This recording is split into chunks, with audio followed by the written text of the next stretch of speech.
ಕ್ಷಣ ಕ್ಷಣಕ್ಕೂ ರಂಗೇರ್ತಾ ಇದೆ ವಿಜಯಪುರ ಕದನದ ಕಣ. ಈ ಬಾರಿ ವಿಜಯಪುರದಲ್ಲಿ ಯಾರ ಕೈ ಹಿಡಿತಾನೆ ಮತದಾನ ಅಂತ ಪ್ರತಿದಿನ ಕೂಡ ಒಂದೊಂದು ಸರ್ವೆಯ ಬಗ್ಗೆ ನಾವು ಮಾತನಾಡ್ತಾ ಬರ್ತಿದ್ವಿ. ಇವತ್ತು ವಿಜಯಪುರ ಕದನ ಕಣದ ಬಗ್ಗೆ ನಾವು ಮಾತನಾಡಿದ್ವಿ. ವಿಜಯಪುರದ ಆಳ ಅಗಲ ಪ್ಲಸ್ ಮೈನಸ್ ಯಾವ ರೀತಿ ಇದೆ, ಜೊತೆಗೆ ಮತದಾರ ಯಾರಿಗೆ ಈ ಬಾರಿ ಜೈಕಾರವನ್ನ ಹಾಕ್ತಾರೆ, ಏನು ಎತ್ತ ಅನ್ನೋದು. ಇವತ್ತು ವಿಜಯಪುರ ಕ್ಷೇತ್ರದಲ್ಲಿ ಇಬ್ರು ಅಭ್ಯರ್ಥಿಗಳಿದ್ದಾರೆ, ಒಂದು ಜಿಗಜಣಗಿ, ಇನ್ನೊಂದು ಅಲಗೂರು. ಇಬ್ಬರ ಪರವಾಗಿ ಮತದಾರ ಯಾರಿಗೆ ಜೈಕಾರವನ್ನ ಹಾಕ್ತಾ ಅಂತ ಬೆಳಗ್ಗೆ 9 ಗಂಟೆಯಿಂದ ಸಂಜೆ 5 ಗಂಟೆಯವರೆಗೂ ನಿರಂತರ ಸಾಕಷ್ಟು ಕಾಲ್ಗಳು ಬಂದಿದೆ. ಕಾಲ್ಗಳ ಸಂಖ್ಯೆ ಎಷ್ಟು, ಯಾರಿಗೆ ಎಷ್ಟು ಪರ್ಸೆಂಟೇಜ್ ಮತಗಳು ಬಂತು, ಎಲ್ಲವನ್ನ ಕೂಡ ನಾವು ಹೇಳ್ತಾ ಹೋಗ್ತೀವಿ. ಸೊ ವಾರ್ ರೂಮ್ಗೆ ಬಹಳ ಒಳ್ಳೆಯ ರೆಸ್ಪಾನ್ಸ್ ಸಿಗ್ತಾ ಇದೆ. 3 ಬಾರಿ ರಮೇಶ್ ಜಿಗಜಿಣಗಿ ಅವರು ಹ್ಯಾಟ್ರಿಕ್ ಅನ್ನ ಸಾಧಿಸಿ MP ಆದಂತವರು. ಅವ್ರು ಏನೆಲ್ಲ ಮಾಡಿದ್ರು ಕ್ಷೇತ್ರಕ್ಕೆ, ಏನು ಮಾಡ್ಲಿಲ್ಲ, ಏನು ಆಗಬೇಕಾಗಿತ್ತು, ಎಲ್ಲ ವಿಚಾರಗಳು ಕೂಡ ಪ್ರಶ್ನೆಯಾಗಿ ಉಳಿದುಕೊಳ್ಳುತ್ತೆ. ಜನರೇ ಅದಕ್ಕೆ ಉತ್ತರವನ್ನ ಕೊಡಬೇಕು, ಕೊಟ್ಟಿದ್ದಾರೆ ಕೂಡ. ಹಾಗಾದ್ರೆ ಈ ಒಂದು ರಣಕಣ ಹೇಗಿದೆ, ವಿಜಯಪುರ ಕದನ ಕಣ ಅನ್ನೋದನ್ನು ಕೂಡ ನಾವು ಈ ಬುಲೆಟಿನ್ ಅಲ್ಲಿ ಮಾತನಾಡ್ತಾ ಹೋಗೋಣ. ವಿಜಯಪುರ ಕ್ಷೇತ್ರದ ಮೇಲೆ ಕಾಂಗ್ರೆಸ್ ಈ ಬಾರಿ ಶತಾಯಗತಾಯ ಗೆಲ್ಲಬೇಕು. ಯಾಕಂದ್ರೆ 6 ವಿಧಾನಸಭಾ ಕ್ಷೇತ್ರಗಳಲ್ಲೇ ಕಾಂಗ್ರೆಸ್ ಆಧಿಪತ್ಯವನ್ನ ಸಾಧಿಸಿರೋದ್ರಿಂದ ಶತಾಯಗತಾಯ ಈ ಬಾರಿ ಗೆಲ್ಲಬೇಕು ಅಂತ ಅನ್ಕೊಂಡಿದ್ದಾರೆ. ಇನ್ನ ರಮೇಶ್ ಜಿಗಜಿಣಗಿ ಕಟ್ಟಿ ಹಾಕ್ತಾರಾ? ಹಾಗಾದ್ರೆ ರಾಜು ಅಲಗೂರ್ ಅವರು ಈ ಬಾರಿ ಟಫ್ ಫೈಟ್ ಕೊಡ್ತಾರಾ? 2019ರಲ್ಲಿ ಬಿಜೆಪಿಯನ್ನ ಗೆದ್ದಂತಹ ಕ್ಷೇತ್ರದಲ್ಲಿ ಈ ಬಾರಿ ಹೇಗಿದೆ ಹಾಗಾದ್ರೆ ವರ್ಚಸ್ಸು? ರಮೇಶ್ ಜಿಗಜಿಣಗಿ ರಾಜು ಮಧ್ಯೆ ಮತ ಮಲ್ಲ ಯುದ್ಧನೇ ನಡೆಯತ್ತಾ? ಇದೆಲ್ಲವೂ ಕೂಡ ಮತದಾರನೇ ಬರೆಯುವಂತಹ ಒಂದು ಹಣೆ ಬರಹ. ಸೊ ಇವತ್ತಿನ ಕಾಲ್ ಮಾಡಿ ವೋಟ್ ಮಾಡಿ ಅನ್ನೋದ್ರಲ್ಲಿ ಯಾರಿಗೆ ಎಷ್ಟು ಕಾಲ್ಸ್ ಗಳು ಬಂತು, ಆ ರೆಸ್ಪಾನ್ಸ್ ಯಾವ ತರ ಇತ್ತು ಅಂತ ಭರ್ಜರಿ ರೆಸ್ಪಾನ್ಸ್ ಅಂತೂ ಸಿಕ್ಕಿದೆ. ವಾರ್ ರೂಮ್ಗೆ ಸಾಲು ಸಾಲು ಕರೆಗಳು ಬಂದಿದೆ. ಈಗಲೂ ಕೂಡ ಕಾಲ್ಸ್ ಗಳು ಬರ್ತಾ ಇದೆ. ಆದ್ರೆ ನಾವು ಕೊಟ್ಟಿರುವಂತಹ ಟೈಮಿಂಗ್ಸ್ 9 ರಿಂದ 5 ಗಂಟೆ ಆಗಿರೋದ್ರಿಂದ 5 ಗಂಟೆ ನಂತರ ಬಂದಂತಹ ಕಾಲ್ಗಳು ಯಾವುದೂ ಕೂಡ ಕೌಂಟ್ ಆಗಲ್ಲ ಈ ಒಂದು ವೋಟಿಂಗ್ ಲಿಸ್ಟ್ಗೆ. ಯಾಕಂದ್ರೆ 9 ರಿಂದ 5 ಅಂದ್ರೆ ಅದು ಅಲ್ಲಿಗೆ ಲಿಮಿಟ್ ಮುಗಿಯುತ್ತೆ. 5 ಗಂಟೆ ಮೇಲೆ ನೀವು ಯಾರೇ ಕಾಲ್ ಮಾಡಿ ನಾವು ಬಿಜೆಪಿಗೆ ಅಂದ್ರು ಅದು ಕೌಂಟ್ ಆಗಲ್ಲ, ಕಾಂಗ್ರೆಸ್ಗೆ ಅಂದ್ರು ಕೌಂಟ್ ಆಗಲ್ಲ, ನಾವು ನೋಟಾ ಅಂದ್ರು ಕೂಡ ಅದನ್ನ ನಾವು ಕೌಂಟ್ ಮಾಡ್ಕೊಳ್ಳಲ್ಲ. ಸೊ 1366 ಮಹಿಳೆಯರಿಂದ ಇವತ್ತು ವೋಟಿಂಗ್ ನಡೆದಿದೆ. ಮಹಿಳಾ ಮತದಾರರು ಎಷ್ಟು ಕರೆಗಳು ಬಂತು ಹಾಗಾದ್ರೆ ರಾಜ್ ನ್ಯೂಸ್ಗೆ? ಕರೆಗಳಲ್ಲಿ ಸ್ವೀಕಾರ ಮಾಡಿದಂತಹ ಕರೆಗಳಲ್ಲಿ ಯಾರಿಗೆ ಎಷ್ಟು ಅಂತ ಒಟ್ಟು ಸ್ವೀಕರಿಸಿದ ಕರೆಗಳನ್ನ ನೋಡೋದಾದ್ರೆ 6633 ಕರೆಗಳು ಇವತ್ತು ವಿಜಯಪುರ ಲೋಕ ಕದನದ ವಿಚಾರಕ್ಕೆ ಬಂದಿರೋದು. ಒಟ್ಟಾರೆಯಾಗಿ ನಾವು ಸ್ವೀಕರಿಸಿದಂತಹ ಅಂದ್ರೆ ವಾರ್ ರೂಮ್ಗೆ ಬಂದಂತಹ ಕರೆಗಳು 6633 ಕರೆಗಳು. ಇದರಲ್ಲಿ ಮಹಿಳಾ ಕರೆಗಳು ಎಷ್ಟು, ಹಾಗೆ ಪುರುಷ ಕರೆಗಳು ಎಷ್ಟು ಬಂತು, ಬಿಜೆಪಿಗೆ ಎಷ್ಟು, ಕಾಂಗ್ರೆಸ್ಗೆ ಎಷ್ಟು ಅನ್ನೋದನ್ನು ಕೂಡ ನಾವು ನೋಡ್ತಾ ಹೋಗೋಣ. ಇದೇನು 6633 ಇದೆ, ತುಂಬಾ ಕಡಿಮೆ ಅಂತೂ ಅಲ್ಲ ಕಾಲ್ಸ್ ಗಳು ಬಂದಿರೋದು. ಇದರಲ್ಲಿ ಒಟ್ಟು ಕಾಂಗ್ರೆಸ್ ಪರವಾಗಿ ಬಂದಂತಹ ಒಲವನ್ನ ನಾವಿಲ್ಲಿ ನೋಡೋದಾದ್ರೆ 2919, 6633ರಲ್ಲಿ ಕಾಂಗ್ರೆಸ್ ಪರವಾಗಿ ಬಂದಿರೋದು 2000 ಕೇವಲ.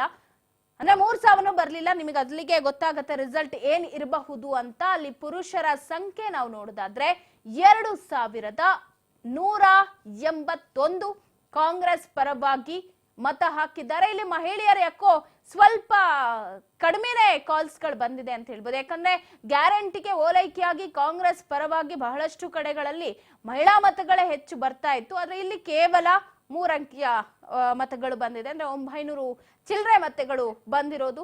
ಯಾಕೆ ಅಷ್ಟು ಕಡಿಮೆ ಮತಗಳು ಬಂತು ಗೊತ್ತಿಲ್ಲ. ಕಾಲ್ಸ್ ಬಂದಿದ್ದಿವತ್ತು ಅಷ್ಟು, ಅದನ್ನ ನಾವು ಹೇಳ್ತಾ ಇದೀವಿ. ಒಟ್ಟಾರೆಯಾಗಿ ಕಾಂಗ್ರೆಸ್ ಪರವಾಗಿ ಬಂದಂತಹ ಮತಗಳು 912 ಮತಗಳ ಪೈಕಿ ಮಹಿಳೆಯರ ಮತಗಳು 731 ಆಗಿರುವಂತದ್ದು. ಇದರಲ್ಲಿ ಪುರುಷರದು 2181. ಇನ್ನು ಬಿಜೆಪಿ ಪರವಾಗಿ ಒಲವಿರುವಂತದ್ದನ್ನ ಗಮನಿಸೋದಾದ್ರೆ 3721. ಕಾಂಗ್ರೆಸ್ ಪರವಾಗಿ ಒಲವು ವ್ಯಕ್ತವಾಗಿದ್ದು 2912 ಅಂತಂದ್ರೆ ಬಿಜೆಪಿ ಪರವಾಗಿ 3721 ಕರೆಗಳ ಮೂಲಕ ಬಿಜೆಪಿ ಇಲ್ಲಿ ಅಲ್ಪ ಮುನ್ನಡೆಯನ್ನ ಕಾಯ್ದುಕೊಂಡಿದೆ. ಪುರುಷರ ಕರೆಗಳ ಸಂಖ್ಯೆಯಲ್ಲಿ 3086 ಕರೆಗಳು ಬಂದಿರುವಂತದ್ದು. ಅದರ ಜೊತೆಗೆ ಮಹಿಳೆಯರ ಕರೆಗಳ ಸಂಖ್ಯೆಯಲ್ಲಿ ಕಾಂಗ್ರೆಸ್ಗೆ ಹೋಲಿಕೆ ಮಾಡಿದ್ರೆ ಅಲ್ಪ ಪ್ರಮಾಣದಲ್ಲಿ ಕಡಿಮೆ, 635 ವೋಟ್ಗಳು. ಬಹುಶಃ ಇವತ್ತು ನಮಗೆ ಬಂದಂತ ಕರೆಗಳ ಪೈಕಿ ಮಹಿಳೆಯರ ಕರೆಗಳು ತೀರಾ ಕಡಿಮೆ ಇದೆ ಅಂತ ಅನ್ಸುತ್ತೆ. ಸೊ ಈ ಕಾರಣಕ್ಕಾಗಿ ಕಾಂಗ್ರೆಸ್ಗೆ ಅಲ್ಲಿ ಸ್ವಲ್ಪ ಅಲ್ಪ ಹಿನ್ನಡೆ ಆಗಿರುವಂತದ್ದು. ಬಹುಶಃ ಆ ಒಂದು ಕರೆಗಳ ಸಂಖ್ಯೆ ಹೆಚ್ಚಿಗೆ ಆಗಿದ್ದಿದ್ರೆ ಬಹುಶಃ ಕಾಂಗ್ರೆಸ್ ಕೂಡ ನೆಕ್ ಟು ನೆಕ್ ಫೈಟ್ ಅನ್ನು ಕೊಡಬಹುದಾಗಿತ್ತು. ಬಟ್ 3 ಸಾರಿ ಅಲ್ಲಿ ಸಂಸದರಾಗಿ ರಮೇಶ್ ಜಿಗಜಿಣಗಿ ಈಗಾಗಲೇ ಅಧಿಕಾರವನ್ನ ಹಿಡಿದಿದ್ದಾರೆ. ಸೊ 4ನೇ ಬಾರಿಗೆ ಈ ಬಾರಿ ಕಂಟೆಸ್ಟ್ ಮಾಡಿರುವಂತದ್ದು ಕೂಡ ರಮೇಶ್ ಜಿಗಜಿಣಗಿ ಅವರೇ. ಸೊ ಈ ಹಿನ್ನೆಲೆ ಈಗ ಅಲ್ಲಿರ್ತಕ್ಕಂಥ ಹಿಂದುತ್ವದ ಅಲೆ ಮತ್ತು ಅಲ್ಲಿರ್ತಕ್ಕಂಥ ಮೋದಿ ವರ್ಚಸ್ಸು ರಮೇಶ್ ಜಿಗಜಿಣಗಿ ಅವರಿಗೆ ದೊಡ್ಡ ಮಟ್ಟದ ಶಕ್ತಿಯಾಗಿ ಹೊರಹೊಮ್ಮತಾ ಇದೆ. ಈ ಹಿಂದೆ ಕಾಂಗ್ರೆಸ್ ಕೂಡ ಅಲ್ಲಿ ಅಧಿಕಾರಕ್ಕೆ ಬಂದಿದೆ, ಅದರ ಜೊತೆಗೆ ಈ ಹಿಂದೆ JDU ಪಕ್ಷ ಕೂಡ ಅಧಿಕಾರಕ್ಕೆ ಬಂದಿದೆ, ಅಲ್ಲಿ JDSಗೂ ಕೂಡ ಅಸ್ತಿತ್ವ ಇದೆ. ಇವತ್ತು ಏನು 8 ವಿಧಾನಸಭಾ ಕ್ಷೇತ್ರಗಳು ಅಂತ ಹೇಳಿದ್ರೆ ಪವಿತ್ರ, 8 ವಿಧಾನಸಭಾ ಕ್ಷೇತ್ರಗಳ ಪೈಕಿ ಕ್ಷೇತ್ರಗಳಲ್ಲಿ ಕಾಂಗ್ರೆಸ್ ಅಧಿಕಾರದಲ್ಲಿದೆ. ಮುದ್ದೆಬಿಹಾಳದಲ್ಲಿ ಅಪ್ಪಾಜಿ ನಾಡಗೌಡರು ಕಾಂಗ್ರೆಸ್ನಿಂದ ಶಾಸಕರಿದ್ದಾರೆ, ಸಿಂದಗಿಯಲ್ಲಿ ಅಶೋಕ್ ಎಂ ಮನಗುಳಿ ಅವರು ಕಾಂಗ್ರೆಸ್ನಿಂದ ಶಾಸಕರಿದ್ದಾರೆ, ನಾಗಠಾಣದಲ್ಲಿ ವಿಠಲ ಕಾಕಟ ದೊಂಡ್ ಅವರು ಕಾಂಗ್ರೆಸ್ನ ಶಾಸಕರಿದ್ದಾರೆ, ಇನ್ನು ಬಬಲೇಶ್ವರದಲ್ಲಿ MB ಪಾಟೀಲ್ ಅವರು ಕಾಂಗ್ರೆಸ್ನ ಶಾಸಕರಿದ್ದಾರೆ, ಬಸವನ ಭಾಗ್ಯವಾಡಿಯಲ್ಲಿ ಶಿವಾನಂದ ಪಾಟೀಲ್ ಕಾಂಗ್ರೆಸ್ನ ಶಾಸಕರು, ಇಂಡಿಯಲ್ಲಿ ಯಶವಂತ ಗೌಡ ಪಾಟೀಲ್ ಅವರು ಕಾಂಗ್ರೆಸ್ನ ಶಾಸಕರು, ದೇವರ ಹಿಪ್ಪರಿಗೆಯಲ್ಲಿ ರಾಜುಗೌಡ ಪಾಟೀಲ್ JDSನ ಶಾಸಕರಿದ್ದಾರೆ, ಇನ್ನು ವಿಜಯಪುರದಲ್ಲಿ ಬಸನಗೌಡ ಪಾಟೀಲ್ ಯತ್ನಾಳ್ ಬಿಜೆಪಿಯ ಶಾಸಕರಿದ್ದಾರೆ. ಒಟ್ಟು ವಿಜಯನಗರದ ಇಷ್ಟು ಕ್ಷೇತ್ರಗಳು ಲೋಕಸಭಾ ಕ್ಷೇತ್ರದ ವ್ಯಾಪ್ತಿಯಲ್ಲಿ ಬರ್ತಕ್ಕಂಥ 8 ವಿಧಾನಸಭಾ ಕ್ಷೇತ್ರಗಳಲ್ಲಿ ಕೇವಲ ಒಬ್ಬರೇ ಒಬ್ರು, ಅದು ಕೂಡ ಬಿಜೆಪಿಯ ಫೈರ್ ಬ್ರ್ಯಾಂಡ್ ಯತ್ನಾಳ್ ಅವರು ಒಬ್ಬರೇ ಹುಲಿ ಅಂತಾನೆ ಕರ್ಸ್ಕೊಳ್ಳೋರು. ಸೊ ಅವರೊಬ್ಬರೇ ಇಲ್ಲಿ ಬಿಜೆಪಿಯಿಂದ ಈ ಬಾರಿ ಗೆದ್ದಿರುವಂತದ್ದು. ಆದ್ರೂ ಅವರಿಗೆ ಪಕ್ಷದಲ್ಲಿ ಒಂದಷ್ಟು ಸ್ಥಾನಮಾನ ಕೊಡೋದ್ರಲ್ಲಿ ಇವತ್ತಿಗೂ ಕೂಡ ಹೈಕಮಾಂಡ್ ಮತ್ತು ರಾಜ್ಯದ ಬಿಜೆಪಿ ನಾಯಕರು ಒಲವನ್ನು ತೋರ್ತಾ ಇಲ್ಲ. ವಿಪಕ್ಷ ನಾಯಕರಾಗ್ಬಿಡ್ತಾರೆ, ರಾಜ್ಯಾಧ್ಯಕ್ಷರಾಗ್ಬಿಡ್ತಾರೆ, ಹೀಗೆ ನಾನಾ ರೀತಿಯಾದಂಥ ಒಂದಷ್ಟು ಚರ್ಚೆಗಳು ಇತ್ತು. ಆದ್ರೂ ಬಸನಗೌಡ ಪಾಟೀಲ್ ಯತ್ನಾಳ್ ಅವರಿಗೆ ಯಾವುದೇ ಸ್ಥಾನಮಾನ ಒಲಿಲಿಲ್ಲ, ಒಬ್ಬ ಶಾಸಕರಾಗಿ ಉಳ್ಕೊಂಡಿದ್ದಾರೆ. ಆದ್ರೆ ಇವತ್ತು ಹಿಂದುತ್ವದ ಏನು ಫೈರ್ ಬ್ರ್ಯಾಂಡ್ ಅಂತ ಕರೆಸಿಕೊಳ್ಳುವಂತ ಯತ್ನಾಳ್ ಅವರು ಯುವ ಮತದಾರರನ್ನ ಮತ್ತೆ ನರೇಂದ್ರ ಮೋದಿ ಅವರ ನಾಮಧೇಯದಲ್ಲಿ ಮತಗಳನ್ನ ತರೋದ್ರಲ್ಲಿ ಹಿಂದೂ ಟ್ರಂಪ್ ಕಾರ್ಡ್ ಅನ್ನ ಬಳಸ್ಕೊಳ್ಳೋದ್ರಲ್ಲಿ ಯತ್ನಾಳ್ ಅವರು ಎತ್ತಿದ ಕೈ. ಹೀಗಾಗಿ ಯತ್ನಾಳ್ ಅವರ ಒಂದು ಫಲ ಕೂಡ ರಮೇಶ್ ಜಿಗಜಿಣಗಿ ಅವರಿಗೆ ಹೆಚ್ಚಿನವಾಗಿ ಒಲಿದು ಬರುವಂತ ಸಾಧ್ಯತೆ ಇದೆ. ಉಳಿದೆಲ್ಲ ಘಟಾನುಘಟಿ ನಾಯಕರು ಮುರುಗೇಶ್ ನಿರಾಣಿ ಅವರಾಗಿರ್ಬೋದು, ನಾನಾ ನಾಯಕರು ಇವತ್ತು ಸೋತು ಸುಣ್ಣ ಆಗಿದ್ದಾರೆ.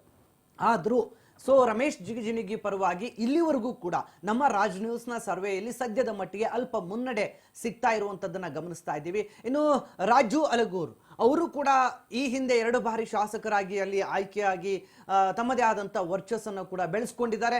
ಅದರ ಜೊತೆಗೆ ವಿಜಯಪುರದ ಪ್ರದೇಶ ಕಾಂಗ್ರೆಸ್ ಅಧ್ಯಕ್ಷರು, ಆ ಜಿಲ್ಲೆಯ ಅಧ್ಯಕ್ಷರಾಗಿ ಕೂಡ ಕೆಲಸ ಮಾಡಿದ್ದಾರೆ. ಇನ್ನು ಮುಖ್ಯಮಂತ್ರಿ ಆಪ್ತ ಕಾರ್ಯದರ್ಶಿಯಾಗಿ ಕೆಲಸ ಮಾಡಿದ್ದಾರೆ. ಇನ್ನು KRDL ನಲ್ಲೂ ಕೂಡ ಅವರು ಅಧ್ಯಕ್ಷರಾಗಿ ಕೆಲಸ ಮಾಡಿದ್ದಾರೆ. ಈ ಎಲ್ಲ ಕಾರಣಗಳಿಂದಾಗಿ ಅವ್ರಿಗೂ ಕೂಡ ರಾಜಕೀಯದ ಒಂದಷ್ಟು ಒಲವಿದೆ ಮತ್ತು ಅದು ಅದರದೇ ಆದಂತಹ ಒಂದು ಶಕ್ತಿ ಕೂಡ ಅವರಲ್ಲಿ ರಾಜು ಅಲಗೂರಲ್ಲಿ ಕೂಡ ಇರೋದ್ರಿಂದ ಈಗ ರಾಜು ಅಲಗೂರ್ ಅವರು ಕೂಡ ಪ್ರಬಲ ಕಂಟೆಸ್ಟೆಂಟೆ. ರಮೇಶ್ ಜಿಗಜಿಣಗಿ ಅವರು 3 ವರ್ಷ ಅಧಿಕಾರದಲ್ಲಿದ್ದು ತಮ್ಮ ಒಂದು ಕೊಡುಗೆಯ ಒಂದು ಮೂಲಕ ಮತದಾನವನ್ನು ಕೇಳಿದ್ರೆ, ಈಗ ರಾಜು ಅಲಗೂರ್ ಅವರು ರಾಜ್ಯ ಸರ್ಕಾರದ ಕೊಡುಗೆಗಳು, ಅದರ ಜೊತೆಗೆ ಅವರು ಇಷ್ಟು ವರ್ಷಗಳ ಕಾಲ ಕಾಂಗ್ರೆಸ್ ಪಕ್ಷದ ಅಧ್ಯಕ್ಷರಾಗಿ ಅಲ್ಲ ಜಿಲ್ಲೆಯ ಮಟ್ಟದಲ್ಲಿ ಕೆಲಸ ಮಾಡಿರೋದ್ರಿಂದ ಈಗ ಅವರ ಒಂದು ಸಂಘಟನೆ ಎಷ್ಟರ ಮಟ್ಟಿಗೆ ಇವರು ಪರವಾಗಿ ನಿಂತ್ಕೊಳ್ಳುತ್ತೆ ಮತ್ತು 6 ಶಾಸಕರ ಬಲ ಇದೆಯಲ್ಲ ಅದು ಕೂಡ ರಾಜು ಅಲಗೂರ್ ಅವರಿಗೆ ಒಂದು ಶಕ್ತಿ ಆಗುತ್ತೆ. ಬಟ್ ಇಲ್ಲಿ ರಾಜು ಅಲಗೂರ್ ಅವರು ಸೋತ್ ಬಿಡ್ತಾರೆ ಅನ್ನುವಂತ ಒಂದು ಮುನ್ನೋಟ ಏನು ಸಿಗ್ತಾ ಇಲ್ಲ.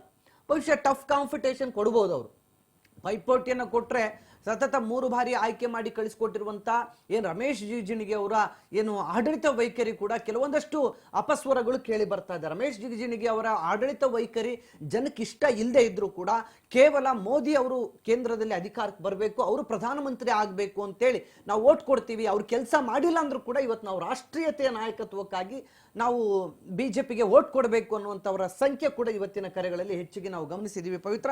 ಸೊ ಒಟ್ಟಾರೆ ಇವತ್ತು ರಾಜ್ ನ್ಯೂಸ್ ತೆಗೆದುಕೊಂಡಂತ ಫಲಿತಾಂಶ, ಅಂತಿಮವಾಗಿ ಬಂದಿರುವಂತಹ ರಿಸಲ್ಟ್ ಇದೀಗ ರಮೇಶ್ ಜಿಗಜಿಣಗಿ ಅವರಿಗೆ ಬಂದಿರುವಂತ ಕರೆಗಳ ಸಂಖ್ಯೆ 3721, 52% ಶೇರ್ ಓಟ್ ಅನ್ನ ಪಡ್ಕೊಂಡಿದ್ದಾರೆ. ಇನ್ನು ರಾಜು ಅಲಗೂರು ಅವರಿಗೆ ಕರೆಗಳು ಬಂದಿರುವಂತದ್ದು 2912, ಶೇಕಡ 48% ಓಟ್ ಅನ್ನ ಇದೀಗ ರಾಜು ಅಲಗೂರು ಪಡ್ಕೊಂಡಿದ್ದಾರೆ. ಇದು ಅಂತಿಮ ಫಲಿತಾಂಶ. ಇದೀಗ ಕಾಂಗ್ರೆಸ್ಗೆ ಅಲ್ಪ ಮಟ್ಟದ ಹಿನ್ನಡೆ ಆಗುತ್ತೆ ಅನ್ನುವಂತ ಒಂದು ಮುನ್ಸೂಚನೆ ಸಿಕ್ಕಿದೆ. ಸರ್ವ ಧರ್ಮಗಳು ಕೂಡ ಆ ಕ್ಷೇತ್ರದಲ್ಲಿ ನಿರ್ಣಾಯಕ ಪಾತ್ರ. SC/ST ಒಂದು ಸ್ವಲ್ಪ ಜಾಸ್ತಿ ಇರ್ಬೋದು, ಬಟ್ ಎಲ್ಲ ಧರ್ಮಗಳನ್ನು ಒಳಗೊಂಡಂತ ಒಂದು ಇತಿಹಾಸ ಪರಂಪರೆಯ ಒಂದು ಒಲವಿರ್ತಕ್ಕಂಥ ಒಂದು ಜಿಲ್ಲೆ. ಸೊ ಇಲ್ಲಿ ಕಾಂಗ್ರೆಸ್ಗೆ 48% ವೋಟ್ ಶೇರಿಂಗ್ ಬಂದ್ರೆ ಬಿಜೆಪಿಗೆ 52% ವೋಟ್ ಶೇರಿಂಗ್ ಬಂದಿದೆ. ಸೊ ಹೀಗಾಗಿ ಬಿಜೆಪಿ ಸದ್ಯದ ಮಟ್ಟಿಗೆ ಮತ್ತೊಂದು ಬಾರಿ ವಿಜಯದ ಪತಾಕೆಯನ್ನ ಆರಿಸುತ್ತೆ ಅನ್ನುವಂತ ಮುನ್ಸೂಚನೆ ಸಿಗ್ತಾ ಇದೆ. ಈಗಾಗಲೇ 2009, 14, 19ರಲ್ಲಿ ರಮೇಶ್ ಜಿಗಜಿಣಗಿ ಬಿಜೆಪಿಯಿಂದ ಅಲ್ಲಿ ಗೆಲುವನ್ನು ಸಾಧಿಸಿದ್ದಾರೆ. ಅದರಿಂದ 1999ರಲ್ಲಿ ಬಸನಗೌಡ ಪಾಟೀಲ್ ಯತ್ನಾಳ್ ಅವರು ಕೂಡ ಬಿಜೆಪಿಯಿಂದ ಸಂಸದರಾಗಿ ಆಯ್ಕೆಯಾಗಿದ್ರು. ಸೊ ಸತತವಾಗಿ 5 ಬಾರಿ ಬಿಜೆಪಿಯಿಂದ ಕಂಟೆಸ್ಟ್ ಮಾಡಿದವರಿಗೆ ಅಲ್ಲಿ ಜನ ಮತವನ್ನ ಕೊಟ್ಟಿದ್ದಾರೆ. ಅದರ ಹಿಂದೆ ಕಾಂಗ್ರೆಸ್ಸಿನ ಮಲ್ಲನಗೌಡ ಬಸನಗೌಡ ಪಾಟೀಲ್ಗೆ ಜಯ ಸಿಕ್ಕಿತ್ತು. ಅದರ ಹಿಂದೆ ಜೆಡಿಯು ಪಕ್ಷಕ್ಕೂ ಅಲ್ಲಿ ಜನ ಮತ ಕೊಟ್ಟಿದ್ದಾರೆ. ಬಸನಗೌಡ ರುದ್ರಗೌಡ ಪಾಟೀಲ್ಗೆ ಹೀಗೆ ನಾನಾ ನಾಯಕರಿಗೆ ಅಲ್ಲಿ ಅಧಿಕಾರ ಸಿಕ್ಕಿದೆ. ಸೊ ಹೀಗಾಗಿ ಒಟ್ಟಾರೆ ಇವತ್ತಿನ ನಮ್ಮ ಫಲಿತಾಂಶ ಹೇಳ್ತಾ ಇರೋದು 52% ಓಟುಗಳಿಂದ ಇದೀಗ ರಮೇಶ್ ಜಿಗಜಿಣಗಿ 4ನೇ ಬಾರಿ ಸಂಸದರಾಗಿ ವಿಜಯಪುರದ ಲೋಕಸಭಾ ಕ್ಷೇತ್ರದಲ್ಲಿ ಗೆಲ್ತಾರೆ ಅನ್ನುವಂತ ಮುನ್ಸೂಚನೆ ಸಿಗ್ತಾ ಇದೆ. ಬಟ್ ಇವತ್ತು ಎಡಗೈ ಸಮುದಾಯ ಅಲ್ಲಿ ನಿರ್ಣಾಯಕ ಸಮುದಾಯ ಏನು ಬಲಪಂಥ ಎಡಪಂಥ ಅಂತ ಏನ್ ಕರೀತಾರೆ, ಆ ಒಂದು ಸಮುದಾಯದಲ್ಲಿ ಈಗ ಅಲ್ಲಿ SC ST ಮತದಾರರ ನಿರ್ಣಾಯಕರಾಗಿರುವುದರಿಂದ ಆ ಒಂದು ಕೆಟಗಿರಿಯ ಒಂದು ಮೀಸಲು ಕ್ಷೇತ್ರ ಕೂಡ ಹೌದು. ಜೊತೆಗೆ ಈಗ ಅಲಗೂರು ಕೂಡ ತಮ್ಮದೇ ಆದಂತ ಆ ಒಂದು ಸಮುದಾಯದ ವರ್ಚಸ್ಸು ಕೂಡ ಅಲ್ಲಿ ಹೆಚ್ಚಿಗಿರೋದ್ರಿಂದ ಇನ್ನು ಮೇಲೆ ಹೆಚ್ಚಿನ ಮತ ಬೇಟೆಗೆ ಮುಂದಾದ್ರೆ ಬಹುಶಃ ರಾಜು ಅಲಗೂರ್ ಅವರು ಕೂಡ ಈ ಬಾರಿ ಒಳ್ಳೆ ಪೈಪೋಟಿಯನ್ನ ಕೊಟ್ಟು ಗೆಲ್ಲುವ ಸಾಧ್ಯತೆಗಳು ಕೂಡ ಇದೆ. ಅದರ ಜೊತೆಗೆ ರಮೇಶ್ ಜಿಗಜಿಣಗಿ ಈಗಾಗಲೇ 15 ವರ್ಷ ಏನು ಕೇಂದ್ರದ ಸಂಸದರಾಗಿ ಆಯ್ಕೆಯಾಗಿ ಹೋಗಿದಾರೋ, ಆದರೆ ಅವರ ಕೊಡುಗೆ ಅಷ್ಟು ದೊಡ್ಡ ಮಟ್ಟದ್ದು ಇಲ್ಲ ಅನ್ನುವಂಥ ಒಂದಷ್ಟು ಆರೋಪಗಳು ಇದೆ. ಸೊ ಇದನ್ನೆಲ್ಲ ಮೆಟ್ಟಿ ನಿಂತರೆ ರಾಜು ಅಲಗೂರು ಕೂಡ ಒಂದೊಳ್ಳೆ ಪೈಪೋಟಿಯನ್ನು ಕೊಡಬಹುದಾಗಿದೆ. ಸದ್ಯಕ್ಕಂತೂ ಕಾಂಗ್ರೆಸ್ಗೆ 48% ವೋಟಿಂಗ್ ಬಂದಿದೆ. ಅದರಲ್ಲೂ ಮಹಿಳಾ ಮತದಾರರ ಕರೆ ಸಂಖ್ಯೆ ಇವತ್ತು ಸ್ವಲ್ಪ ಕಡಿಮೆ ಇರೋದ್ರಿಂದ ಬಟ್ ವಿಜಯಪುರ ಅಂತ ಬಂದಾಗ ಅಲ್ಲಿ ಹಿಂದುತ್ವ ಹಿಂದೂ ಅನ್ನೋದೇ ಒಂದು ದೊಡ್ಡ ಅಜೆಂಡಾ, ಅದು ಸೆಟ್ ಬ್ಯಾಕ್ ಆಗುತ್ತೆ ಪದೇ ಪದೇ. ಈ ಬಾರಿ ಅವರಿಗಲ್ಲಿ ತುಂಬಾ ಪ್ಲಸ್ ಇದೆ. ಕಳೆದ ಬಾರಿ ಸುನೀತಾ ದೇವಾನಂದ ಚೌಹಾಣ್ ಅವರು ಅಲ್ಲಿ ಸರಿಸುಮಾರು 3 ಲಕ್ಷ ಮತಗಳನ್ನ ಪಡೆದುಕೊಂಡಿದ್ರು. ಈಗ ಅಲ್ಲಿ ಮೈತ್ರಿ ಕೂಡ ಇದೆ. ಕೇವಲ ಈಗ ಜಿಗಜಿಣಗಿ ಮಾತ್ರ ಅಲ್ಲ, JDS ಕೂಡ ಜೊತೆ ಆಗಿರೋದ್ರಿಂದ ಈ ಮತಗಳು ಬಿಜೆಪಿ ಕಡೆಗೆ ವಾಲುವಂತಹ ಸಾಧ್ಯತೆ ಹೆಚ್ಚಿದೆ. ಹಂಗಾದಂತ ಸಂದರ್ಭದಲ್ಲಿ ಸರಿಸುಮಾರು ಈ ಬಾರಿ ಇನ್ ಕೇಸ್ ಅಂದುಕೊಂಡಂತೆ ಆದ್ರೆ ಒಂದು 10 ಲಕ್ಷ ಹತ್ತತ್ರ ಮತಗಳು ಅವ್ರಿಗೆ ಬರಬೇಕು. ಇನ್ನೊಂದು ಅಯೋಧ್ಯೆಯಲ್ಲಿ ರಾಮ ಮಂದಿರ ನಿರ್ಮಾಣ ಆಗಿದೆ. ಅದು ಬಹಳ ದೊಡ್ಡ ಒಂದು ಗರಿಮೆ ಅಂತಾನೆ ಹೇಳಬಹುದು. ಅದರಲ್ಲೂ ನಾನು ಹೇಳ್ದಂಗೆ ಅಲ್ಲಿ ಹಿಂದುತ್ವ ಅನ್ನುವಂತಹ ಅಜೆಂಡಾಕ್ಕೆ ಸೆಟ್ ಆಗಿ ಹೋಗಿದ್ದಾರೆ ಜನ. ಇನ್ನು ಅಲ್ಲಿರುವಂತಹ ಒಳ ಜಗಳವನ್ನ ಬಿಟ್ರೆ, ಕಾರ್ಯಕರ್ತರ ನಡುವೆ ಇರುವಂತಹ ಭಿನ್ನಾಭಿಪ್ರಾಯವನ್ನ ಬಿಟ್ರೆ, ಅಲ್ಲಿರುವಂತಹ ಆಡಳಿತ ವಿರೋಧಿ ಅಲೆ ಏನಿದೆ ಅದು ಸ್ವಲ್ಪ ಮಟ್ಟಿಗೆ ಏನಾದ್ರೂ ತಣ್ಣಗಾದ್ರೆ ಈ ಬಾರಿ 4ನೇ ಬಾರಿ ರಮೇಶ್ ಜಿಗಜಿಣಗಿ ಅವರು ಮೇಲುಗೈಯನ್ನ ಸಾಧಿಸಬಹುದು. ಯಾಕಂದ್ರೆ 3 ಬಾರಿ ಈಗ ಹ್ಯಾಟ್ರಿಕ್ ಬಾರಿಸ್ಬಿಟ್ಟಿದ್ದಾರೆ.